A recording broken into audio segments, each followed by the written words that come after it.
Hello, y'all, and welcome back to the Suffer on Purpose podcast. Man, today I want to go over some pretty awesome things. I've had a lot of things on my mind lately. I don't know if you can, this can be on YouTube, hopefully. But right now I'm literally sitting in our extra living space. It's not really livable because there's no plumbing. But we just moved into a house. Literally just closed a few days ago, got everything moved in. My wife's full-blown pregnant, so we're expecting here pretty soon our little girl to come into the world, so we're super excited. But I really just kind of try to pull this together. I don't have a lot of cool, fun background stuff until the next episode, so this is you're gonna have to bear with me for right now. But I've had a lot of things on my mind that whether it be stuff I was journaling. I do a lot of journaling. At least once a month I try to, and really just, it's not, first off, it started really because of, growing up in the LDS church. Journaling is kind of a big thing, and so ever since I was 8 years old, I've always journaled. There was a time in my life where I did it every single day for probably like 5 years straight, and there's a couple of things that have really been heavy on my mind recently being done. I just got done knocking doors over the past summer. It was my second summer with the owner of my company, but this is my first full summer knocking doors, selling door to door. I sell pest control, and so this this kind of got me reflecting a lot on my former identity, I guess you could say, as an athlete, right? I grew up, I've literally played football my whole entire life. Ever since I was 7 years old up until I was 25, that's all I did. I didn't have like jobs in high school. I worked some stuff with my mom's company, my mom's business, but really all my sole focus was like going to the NFL, going to college, going to the NFL, doing that whole route. But one thing I really wanted to hit on is like understanding your identity as a former athlete.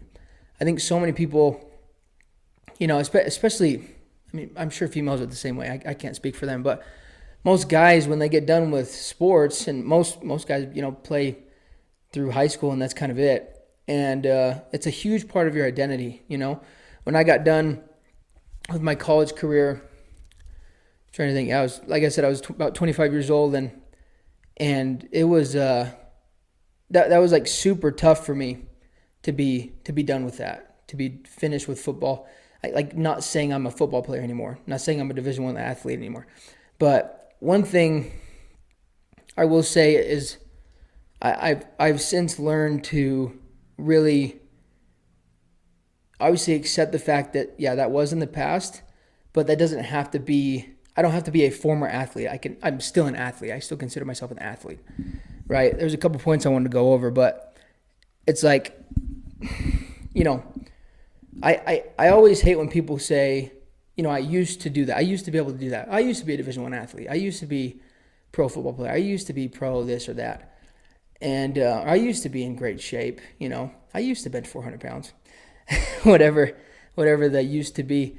And I never wanted to be that guy. Like, I never wanted to be like, oh yeah, I used to do that. Now I'm just a fat slob, And that's why I take, a lot of pride in the physical, mental, and I guess you could say that aspect of my life, because I believe it goes hand in hand with the success that I want out of my life, right? There's this false belief that, if you want to make a lot of money, you're going to get out of shape for a while, or your family's going to have to suffer, or, vice versa. And I just don't believe that's true. Like, I can, I'm evidence of that. Like, over, this past summer, this is probably the most money I've ever made in my life, right? And I'm probably in the best shape I've ever been in my life.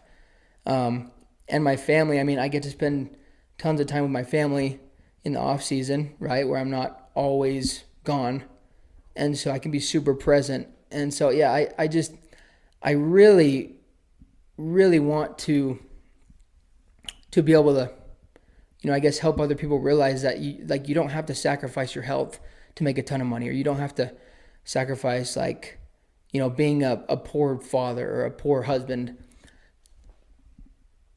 because you're trying to pursue something. Like it's just not true. And really I try to think of myself as, I think it was Andy Elliott coined this term probably, about a corporate athlete.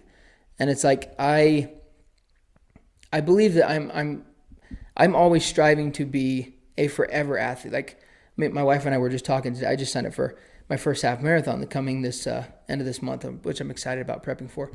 But I always want to be an athlete. I always want that to be part of my identity. I don't want it to be this past tense thing that I used to be able to do something. Now I got to wear knee braces everywhere. Now I got to wear back braces. I got to do all these different things just because I just don't believe that that's, I believe that reaching our full potential comes with being in the best shape we could possibly be. And what Alex Hormozy said this also, I thought it was great, but it's like, no matter what field you're in, whether it's sales, marketing, entrepreneur, it doesn't matter. Like if you take a fat person, an overweight, unhealthy person, and a fit person, like the fit person, like all things equal, right? Talent wise, whatever, like the fit person is going to be better off. That's just, and it's only going to enhance your ability to execute on your job if you take care of yourself. And if that's a priority for you, that's just a total fact. And so that's something that's a big priority for me.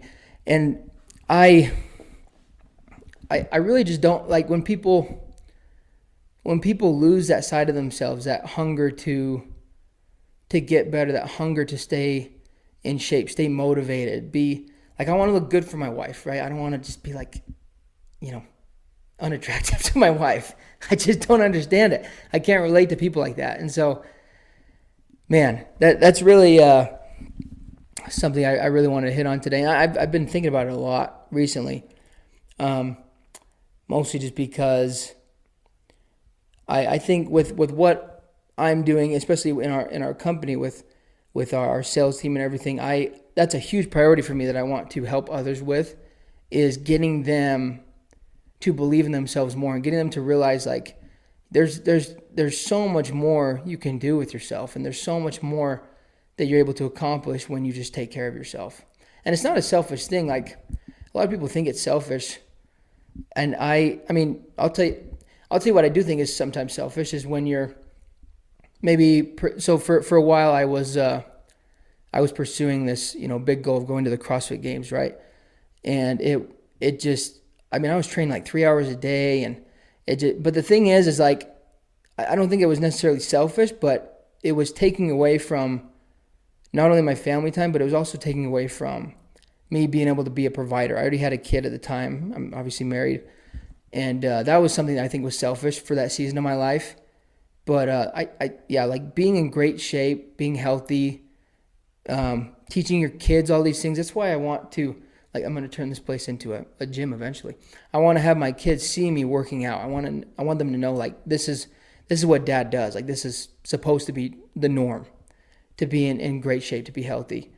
I want him to see that. I want my daughter to see that when they wake up in the morning. I'm out here at 4 a.m. I want them to know, like, that's what dad's doing, and huge priority for me. Sorry, the camera's turning off here. But yeah, just honestly, like, what I would say is the things that have helped me so much up to this point, I think are really, it's having non-negotiables, right? I mean, my wife, I think she totally understands me at this point. We've been married long enough. But it's just like a non-negotiable for me. Like I'm going to get my workouts in. I'm going to eat what I'm supposed to be eating to make sure I look good, I feel good, I perform good. That's the most important thing. I perform well, right? It doesn't matter how good you look if you can't perform well. There's a lot of guys that have all these big old arms and they can't squat a plate, right? It's like you got to be able to perform. And so, but the non-negotiable for me is I'm going to get it in no matter what. And so like with us right now, we have a kid. He gets up in the middle of the night. I don't get a lot of sleep. Neither does she. She's super pregnant. And so I try to get my workouts in at a time when it just doesn't impede on anything, right? So I'll go at usually 4:30 in the morning, right? It doesn't bother anybody. They're still sleeping, not waking anybody up. But if I go in the middle of the day, it kind of is like, well, she's busy with our boy, or she might be at work or whatever. And so it's just like, I want to make sure that it doesn't impede on anything else. Also, another non-negotiable for me is like having access to clean food. When I say clean food, I just mean like whole foods, right? Like we're not opening the pantry and it's just like nothing but Pop-Tarts and nonsense, right? Nothing. I don't think there's anything wrong with Pop-Tarts. I eat Pop-Tarts, but I just don't eat them all the time. Same with ice cream. I love ice cream. Big ice cream guy. Me and my wife, we try to get a pint at least every couple weeks. But if I could, I would have Blacksmith ice cream, by the way. Bountiful. Shout out to you guys. Mario, good buddy of mine. But yeah, best ice cream in the world. I would eat that every night if I could, but I can't. And that, big non-negotiable for me. I gotta have clean food. I gotta get my workouts in, and just always make sure that I'm doing it for a reason. For me, the gym can be, it's a lot of it's therapeutic. Like when I'm stressed, huge stress reliever. A lot of it is me trying to just pursue. I usually try to have a goal, right? It's important to have a goal. For example, me having this half marathon coming up soon. Now I have something to actually train for and prepare for, which is really nice because then I know how many miles I need to log each week, and obviously I'll incorporate my strength training with it. But having a goal is huge. So just make sure you're always having a goal. If you're someone that struggles to get up and to work out and to eat right, like have a goal, set a goal, and then just backtrack from there and think like, okay, what would a person that's achieving this, like what would they be doing? That's what I try to think. Like what would that person do? Someone who's preparing for a marathon, what does that look like? What would they be doing? What would they be eating? How would they be sleeping? Who would they spend their time with? Where would they be going? Right? It's easy questions. But man, just honestly, if you are someone who's a former athlete and you've kind of fallen off the rails, like it's not even close to too late. Not even close. Like you can always get back on. You can always improve. And I can promise, like from the bottom of my heart, it's your life's gonna be so much better. So much better. You're gonna be so much more fulfilled. Your spouse is gonna look at you differently. I mean, in my opinion, it's a big game changer. But I love you all. I hope we can continue to provide you value. And our first guest is gonna be pretty awesome. It's one of my good buddies, and hopefully we can get some good cinematic stuff going here because he's the film guy. So, but I appreciate y'all, and we'll see you on the next one.